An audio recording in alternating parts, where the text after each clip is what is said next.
Hey, everybody. Welcome to Buzzing About Romance. I am Becky, and joining me for this episode is Amanda. Hi, Amanda. Hi, Becky. And Jenni. Hey, Jenni. Hey, Becky. So we are deep. Well, I guess not deep. It's our second episode of July out of four. Not deep into July, but it is the middle of the Yeah. month. Halfway there. We're halfway through July. Um, and we the episodes or the books we picked, words are going to be really hard for me tonight, guys. It's a theme. Um, the books that we picked this month were very specifically sports that they do have in and around the Olympics. Now, last week we did racing. I don't think there's racing. Is there? Not car racing. Is there? People racing. But racing is big in Europe, so it was kind of French. Yeah, Sure. it was European. We European. make the rules here. Yeah. So this week's book is baseball, which they do play in the Olympics.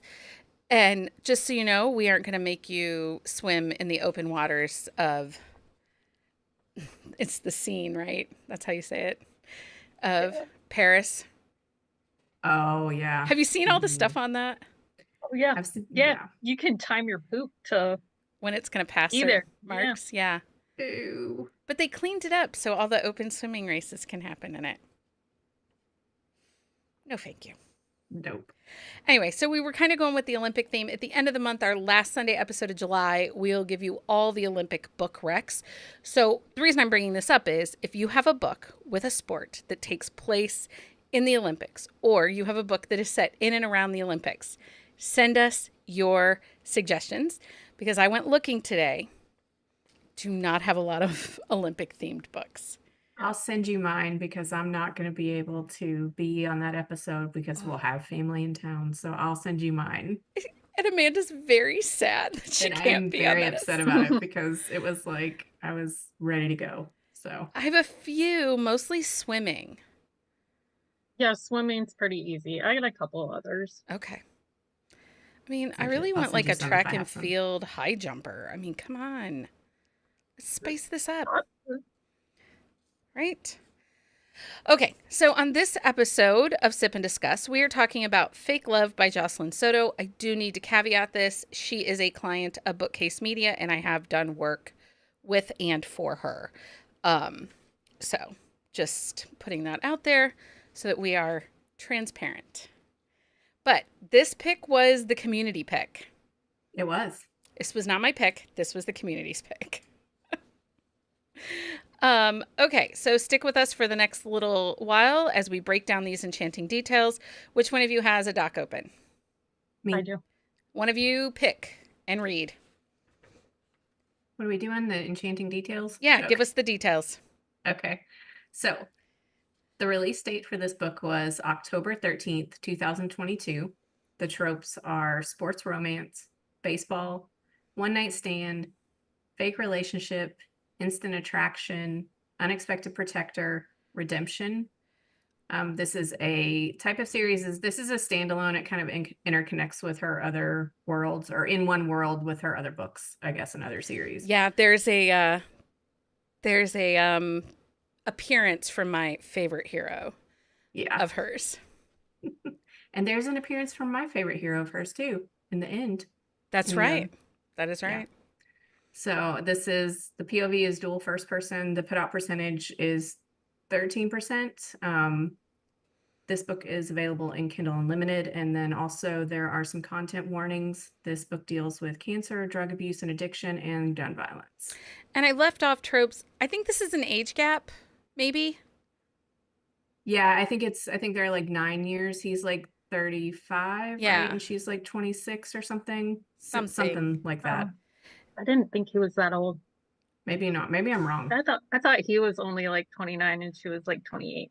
Okay. Oh, you know what? I think you're right. I think I'm thinking last week's book. Okay, so not an age gap, but they are boss employee technically. Yes. He's the It's boss. a little forbidden. Sorta. I really think Kinda. she's the boss in the whole thing. Yeah. Don't you think? Yeah. It And there are some heavy topics that Jocelyne gets to.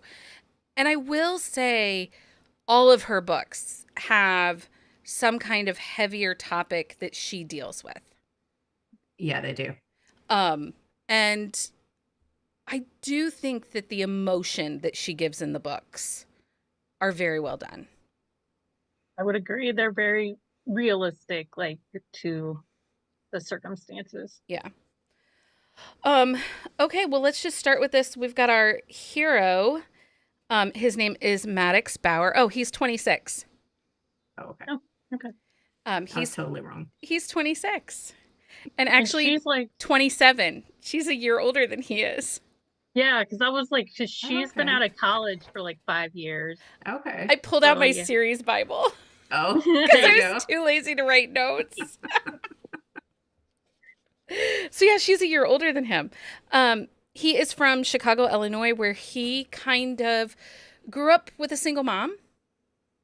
Yep. And so what did you guys think about his character? I liked Maddox a lot. He was very close to Liam for me. So Liam is my favorite Jocelyne hero, as everybody knows. From Skating And the Blue Line. he was pretty close for me. I really liked his character, and I wasn't sure because at the end of Powerful Deception, you see the scene of his kind of spiral down, and so I wasn't sure how I was going to feel about him, but she made him really relatable without making it like it's a heavy topic, but it wasn't.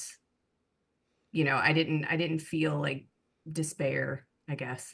Yeah. At the end of Powerful Deception, which is Dante's Rossetti's book, you see Maddox's downfall. Yeah. You see him spiral, the drugs, the women, the ambulance being called, and him having to go to rehab. And I think it's interesting that she did that she shows us this fall from grace, and how he has to redeem himself. Jenni, because that's kind of one of your things. You like that they have to rebuild, rethink, restructure. Do you think she did that well? Yeah. Yeah, I was gonna say, like, I really like, okay, so I don't like that somebody's an addict, right? But I like that it was in a realistic way. Like, he wasn't just looking for the high for the fun of it. Like, he was using it as a coping mechanism and needed to find a new way to deal with life, which we see him get better, have a little slip, and then kind of get some like sense knocked into him. Yeah. Yeah, I appreciated the support he had around him too, of his team, and then his mom when she could be, even though she was sick, and then obviously like with Jennifer. Well, and I feel like even though his story is a little bit of a Cinderella story, it shows that just because you achieve your dreams, it's not always perfect. Yeah. Right? Like, I mean, because of where he was at, it made him a lot more, it made it easier for him to get access and spiral quicker. Yeah. Yeah. So one of this is a bit of a one night stand we talked about, and they have their first meet, which I thought was great and also really realistic as far as, like this is San Francisco. It's expensive to live there. And she's like, working all the jobs, doing what she can until she gets, what she needs. And he just kind of goes incognito. Yeah, he just kind of comes into the coffee shop, and he's not sure at first that she, doesn't know who he is. So Yeah. I thought that was also a good piece.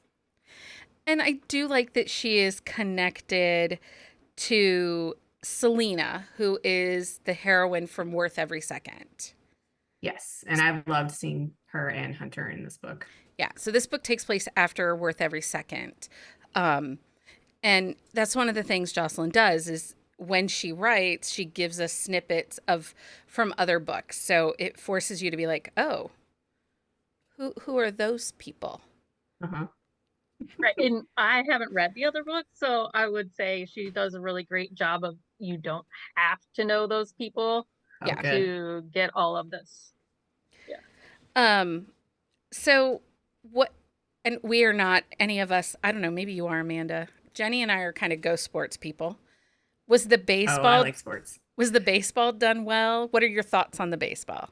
Baseball is not necessarily my best sport. It seemed okay to me, but Lindsay would definitely be the one to ask if it Yeah. was accurate. But it seemed okay to me. Yeah, And I I think mean, Jocelyn's a bit of a baseball fan, right? she is, and you don't realize this, but so Jennifer, our heroine, is half Mexican, half just American. And Jocelyn comes from a large Mexican family. Actually, Celine's family is very much Jocelyn's family. And Okay. she has tons of sisters, but they are not football family. They are like, so when they they have to like at her house, if there's a baseball game on, that is what they're watching. Like, and you do not touch the TV. It's a little chaotic, like Lindsay level of baseball love. Okay. Yeah. So Yeah. I would trust it. Yeah. So what did you guys think of Jen? I really liked her. I thought she was sassy and smart.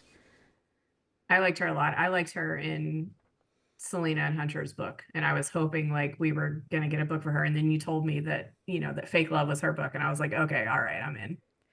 Yeah. She lives very loudly, don't you think a little bit? I think she is very like independent and strong-willed. Like she's not gonna settle for something like below her standard. Yeah. And we see that with her relationship with Maddox. Like she's flat out like, hey, I'm not going to um deal with your crap if you keep doing this. And with her job, like she's not willing to like take an office job with crappy pay. Yeah. Yeah. Um okay, so in this book, he actually plays for the San Francisco team, but he's pushed down to the minor league team because he has to earn his spot in the majors, and that creates this little bit different dynamic for them as a couple. Because oftentimes when we get sports romances, we get them where they're at the height of their dream and achieving it. And here we see that he had that and now he's stumbling and has to gain it back. And within Yeah. that, growing this relationship, I do think that there are a little couple pacing issues that come from that. That at times the story can feel a little like, wait, where are we going? Wait, you know, Yeah, I don't know. I didn't get that, but I know what you're saying. yeah.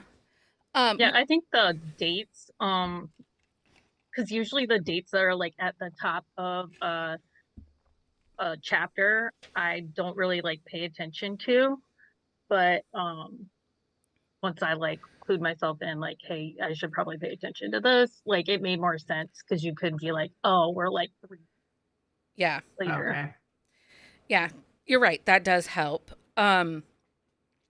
So we talked a little bit about his support team that he has, and actually I kind of feel like he has two different support teams a little bit because there's the ones keeping track of him within the baseball organization. Yeah, and I really appreciated his coach. And then I forget if it was the owner or the manager that was also kind of like rooting for him, and then the other one was kind of like, well, we'll wait and see what happens. I think But I felt like it was very evident that he had much more support with his new team than he had with his old team. oh, for sure. And then there's him going back to Chicago Yeah. and dealing with the ramifications of being back. And I do think that that helped a little bit with his recovery, right? Being out of the city where the stress is. He goes back and he stumbles. He does. And Jenny's now in the dark.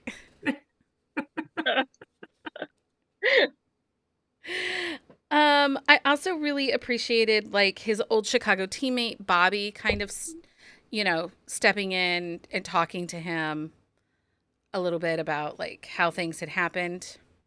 Yeah. Um, because that I think it helped with the redemption arc. I think that's one of the things this book does really well Yes. Yeah, I think so too. is the redemption arc, right? Like I believe in his redemption. I think that he has true and pure intentions. Yeah, you don't feel like he's just doing it to get back to baseball or to, just get back in the limelight. Like you understand where his stumble comes from. He's very close to his mother. Like it rocked his world. Um, and then Stacy said she thought it was, the nuance of grieving for someone who's still alive, like, kind of what that was doing to him. I think it was very believable. I do too. And it's really interesting too, because we often don't think about that. That just because someone isn't dead doesn't mean that you can't grieve what you once had. Yeah. And for him, it wasn't just grieving his mother's illness, but that he lost his position. He lost those sponsorships, lost his home in Chicago. I mean, because how many times do we read the book where the hometown boy is now the star and everything is just cupcakes for him? Yeah. It was nice to see Yeah. a story that it wasn't cupcakes. Yeah. And he got traded. I mean, they didn't put up with it anymore. It was like the twice and we're trading you. Um, okay, what else? So the fake relationship piece to help. I think that was the manager's idea. Yeah. Like, Who Right. is supposed to be, I think, like modeled after Gabe Kapler oh, because he sounds very much like him. is I that the thought so too. really handsome one that was at the Yes. giant? Yes, I believe With the so. tattoos. Yeah. Yeah, Yeah. yeah. So that was his idea. Did you find the fake relationship to be believable, necessary? Um, Oh, don't you? I think that had she just been his digital marketing person, his social Yeah. media person, it would have been enough. I don't know that we needed right. them to date. Yeah, or at least they No. didn't need to pretend. Like Yeah. there was no reason to pretend. I mean, I could see it a little more for him trying to make his mom happy, like if that was the only piece of it. But like the part where his manager says, "Oh, you need a girlfriend to repair your image," like that was, Yeah, didn't and really need it, but it was cute. it was. Well, they do bring up like, he is in his first year of sobriety. So, I mean, that is something Yeah. they tell you not to make any life-changing choices. But Yeah. yeah. Yeah. Well, and Selena has such a good time with it. Like watching her on this side, because Yeah. after their book, you're kind of like a little wrecked for Selena. Oh. And then you get into this book, and it's fun to see her. Her character growth between the two books was pretty fantastic. Yeah, and for her to have that lightheartedness about her and to be, Yeah. secure with her relationship with Hunter and all of that because Jen totally gives her a little bit of a hard time in her book, so it's fun to see her give it back to Yeah, her. I agree. And their friendship. So this is a book, it's not really a girl gang yet, Mhm. but this friendship between these two women has girl gang vibes. It does. Yeah. And we actually get a little glimpse again in it in hitting the goal line. The In last Blake's book, yeah. Blake's book. Okay. Yeah, we see that like the formation of it maybe at the Yeah. end of this Yeah. book. Yeah. Like I love a girl gang, but sometimes it doesn't start that there's like 17 women that are all best friends. Oh yeah, Right. I like the ones that build. Yeah, and you're not, I mean, just because you're like in the wives and girlfriends doesn't mean you're gonna like everybody. Right. And sometimes a girl gang can just be the two people Right. that Yeah. are, building community, protecting, their relationships, protecting themselves. Because that's something else I think that was really great to see between Celine and Jen is that they work really hard to protect each other. Yeah, and you can see that. I mean, you see it in their actions and just how they show up for each other in Yeah. big moments. Yeah. Okay. Anything else in this book? It's actually a pretty fast read. Yeah. it Yeah. is. Was there anything else in this that you guys want to talk about that happens? Go ahead, Jenny. Oh, I was gonna say like the when she's at the street festival So I didn't read the trigger warnings. Oh, I just went in Oh, and I was like, oh. yeah. Um, yeah.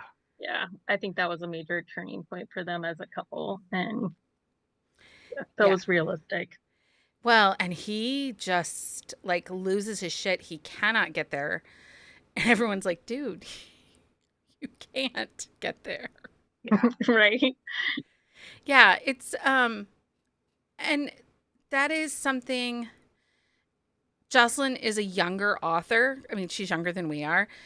And you can tell that some of the things that she writes are experiences that she's had in life. So I think that that is a younger millennial experience, is the duck and cover, the fear of, mass shootings and stuff like that because of this training and stuff you get in school. Yeah. It's not something as a Gen Xer that I necessarily think about. Right. As a parent, like a millennial parent, I think more about it, like for my kids, but like if we would go to a street fair, my kids will be like, do we have a code word? Yeah. Um, so yeah, it's something that's like a different experience for each generation. Um, Yeah. and it's interesting because, I'm still of the mind. I remember one of the first times the kids came home and said, oh, we had like a fire drill or an earthquake drill or something. And I'm like, oh, and you went under the desk and put the book over your head, right? And they're like, huh? Like, Like what are what? you doing, mom? I'm like, didn't you have like the nuclear drill that like if the sirens went off, you got under the desk and you put the book on your head? I don't know. Yeah. We had the same Those, for tornadoes. So, yeah. They didn't move us into the hallway or in the bathroom or anything. Oh, well, we went to the bathroom, Oh, but no. yeah. The desk and the book on the head were going to save us. yes. The only time you moved was with the fire drill. You had to leave the building. I don't know. Maybe it's just me. But apparently you don't duck and cover under the desk anymore. I would Oh, that was only probably for not. nuclear bombs. I'm sorry. I didn't realize. Oh, okay. I was gonna Yeah, say. I don't think I mean, it could change, but they don't I practice really that right don't now. think that's going to save any of us anymore, but So No. that's, Um, yeah. Stacy says she was so nervous the mom was going to die when she got the phone call at the game. So glad the Mhm. mom didn't die. Same. Yes. Same. Same. I too was waiting for it. But I kind of like that the mom too had a little bit of her own HEA moment. Yeah. Yeah. And we actually get to see them again I think we see the mom and the mom's friend in one of the hockey books. Do we? I have to go Maybe it's look. Blake's book. It might be Blake's book at the last of It the. might be, and I think I probably didn't realize who they were because I went back. I read that one first, and then I did Yeah. the other two. I think it's So, one of the moments with the Jacobys, the Jacoby family. okay, I'll have to go back and read Because that. Jen comes and they're in the house in Chicago. Oh, okay. So, and again, Stacy was upset. She thought when this was only one book, she was upset it wasn't in a series. All of, so like Liam is a college classmate of, Maddox's, He's my favorite. and we see Liam in book one of the Dark Knight series. The hockey series. Yeah. And then Dante, his book is Powerful Deception, and that is his story. Um, Oh, I was going to ask you, does Lucas doesn't tie in with anything, her cousin, right? he Or does does. he? Okay. Salulus May is his story. Oh, okay. I'm going to have to read that then. That is his story. And then I think that's it for crossovers. The sports agent Cole, we actually do see him again, I think, in book 2 of The Dark Knights. Oh, he's in Christian's book. Oh, Yes. yeah. Okay. Okay, so the Batman hockey retelling. No, The Dark Knights is just hockey. The new series that Jocelyne has launching in August, that is the Batman retelling. Yep. And as you read the hockey series, you can tell that the author is a bit of a comic book Batman nerd, because you get all of the names, some of the things that they do and such. They're like, oh, There are so many Batman references. It's fun. so many. Yeah. So that's coming out in August. Is the Lane family are the Waynes. Yep. So, and we get all the kind of the characters are different, like Robins, and anyway, like it's so layered. And the only reason I know all the things is because I live with a Batman obsessed person. So the boy child is all the crazy about the Batman. Fun. So yeah, but the hockey does tie in to this. Hunter Jacoby, his brother's book is the third book in the series. So anyway. Okay. So let's get to our thumbs up, thumbs down, and then we'll talk about books if you liked this. Other books we think you should read. Okay. So Jenni, thumbs up, thumbs down. Thumbs up. Amanda, thumbs up, thumbs down. Thumbs up. And this is a thumbs up for me. I like this book. I know there are some errors in it. Those are being updated. The author is aware. So, but this is one of those where it didn't bother me because it wasn't consistency of characters. Right. It was a word or a punctuation. Yeah.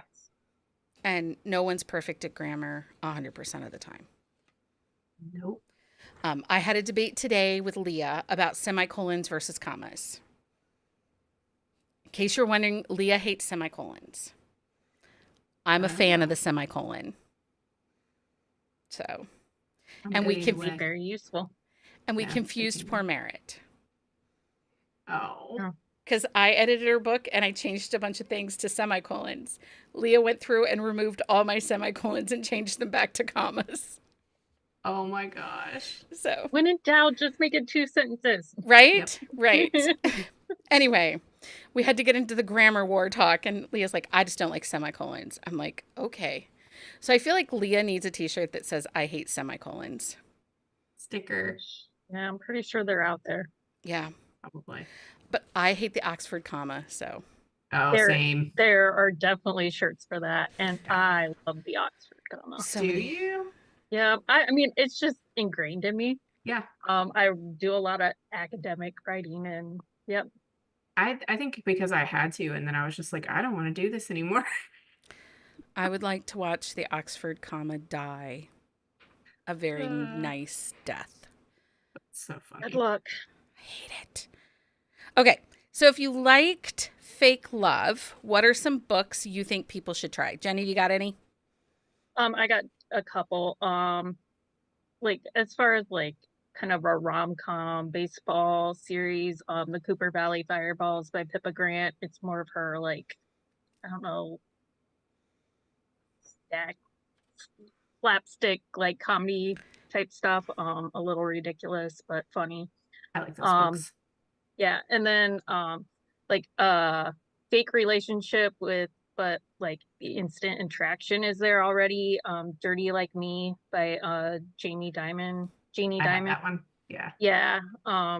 Because he's a rock star and she stars in like his music video, so they have a mutual attraction, but he also has an image problem. Okay. And they start a fake relationship. Yep. And then you get to like, and there's some other books in that series with the addiction piece too. So that whole series I thought of. Yep. What else do you got, Amanda? Honestly, I had a book when I was at the dentist getting my teeth cleaned today, and I lost it and I couldn't find it. So I don't know. And I was like, I went back and looked at my shelves and I was like, I really like, I don't know. But the only thing I could think of was What Happens at the Lake by Vi Keeland. Oh, yeah. And it's not really like fake relationship or whatever. And the addiction is kind of like outside their relationship, but the feelings and kind of like the character arc reminded me a lot of that book. Well, yeah, and the grieving, though, the things that Yeah. you've lost that aren't necessarily, it's not death. Like grief isn't exclusive to death. And in that book, they do deal with grief, but it's loss of, course of life or not necessarily just death. Yeah. So that's the only one I could think of outside of the Dirty Like Me. So I went with baseball for my Rex. Feisty Red by Stacey Kennedy. It is a secret baby romance. And Second Chance. Scoring Position by Mimi Kinley. It's just sexy times. It's less of sexy times. Swing by Adriana Locke. Out of Reach series by Kaylee Ryan. And again, that series, I do think book 2 is book 2 I think is a fake relationship in the Kaylee Ryan series. 2 or 3 is. Ember by Emma Renshaw. That's a baseball romance. But it does deal with some grief and emotions. And Scored by Sloan Howell. Again, really good baseball rep, good emotion. Changing the Game by J.C. Burton. And then The Devils in Denim by Melanie Scott is another one that's really good baseball romance. So that is what I had for those. Okay. Hang on. I feel like we have to mention that Jiffy Kate has a baseball series, or somebody may hunt us down. Right. Well, Yes. I didn't put that on my list because I honestly thought one of you people. No. Seriously, I think they drilled my brain today at the dentist office because I also just now like the New York Lions by Lulu Moore. Also, Lindsay would probably yell at me for not saying, but I really think I just lost my mind today. So excuse me. Okay. Because I had the Jiffy Kate and I'm like, no, it's Jenni or Amanda. One of them is going to say it. I figured somebody else would have it, but yeah, if we don't mention it. Yeah. Jiffy Kate might come for us. I mean, and there's so many fake relationships with sports. You can check out our Goodreads shelf. I think that's a common trope in sports romances. Yeah, especially when you get a PR. Yeah, I think it gives a reason for a fake relationship. Yeah. But I do think this one felt a little different than what we typically, just because